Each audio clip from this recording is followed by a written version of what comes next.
लोक म्हणतात विरोधक निस्तेज आहेत या निवडणुकीत. नाही, विरोधक निवडणुकीमध्ये आहेत, पण अशा पद्धतीने निवडणुका आम्ही कधी लढल्या नाही.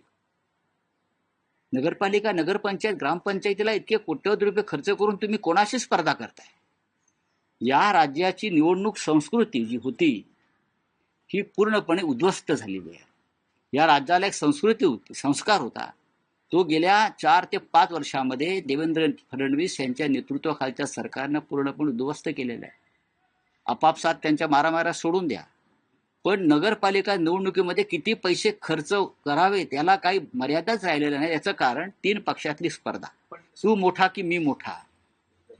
स्पर्धा ही शिंदे शिवसेना विरुद्ध भाजप अशी बघा, शिंदेची शिवसेना जी आहे ते म्हणतात, मुळात शिंदेची शिवसेना म्हणायला मी तयारच नाही पहिल्यापासून.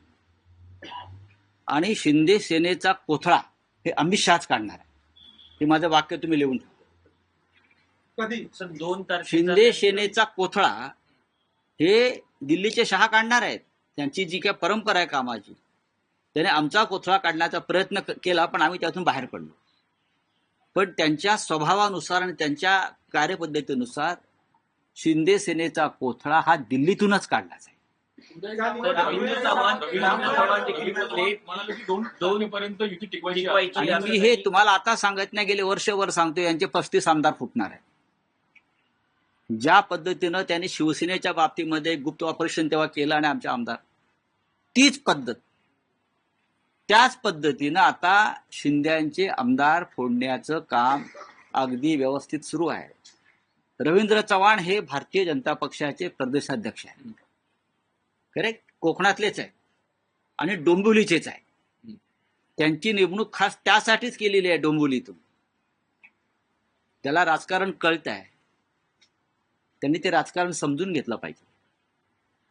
आणि जे आजच सामनाचा अग्रलेख आहे, जे रवींद्र चव्हाणांचं वक्तव्य आहे 2 तारखेनंतर, आणि तुम्हाला आठवत असेल मीही वारंवार तेच सांगत होतो, डिसेंबर नंतर बघा काय. यांचा कोथळा, यांना वाटत असेल की दिल्लीचे 2 महान नेते आमच्या पाठीशी आहेत, ते कोणाच्या पाठीशी नसतात. हिंदुहृदय सम्राट बाळासाहेब ठाकरे यांनी अमित शहा आणि नरेंद्र मोदी यांना बरं का नियमबाह्य मदत केली कायद्याच्या बाबतीमध्ये, इतर बाबतीमध्ये, तरी त्यांनी माननीय हिंदुहृदय सम्राटांच्या शिवसेनेच्या पाठीत खंजीर खुपसायला मागे पाहिले नाही. तिथे शिंदे कोण? दिल्लीचा कोथळा काढणार आहे, 35 आमदार बोलणार आहेत असं संजय राऊत म्हणाले. अमित शहा कोथळा काढणार आहे, त्यांच्या तब्येतीला शुभेच्छा देतात. दिल्लीचा कोथळा काढणार आहे, 35 आमदार बोलणार आहेत असं संजय राऊत म्हणाले. अमित शहा कोथळा काढणार आहे, त्यांच्या तब्येतीला शुभेच्छा देतात.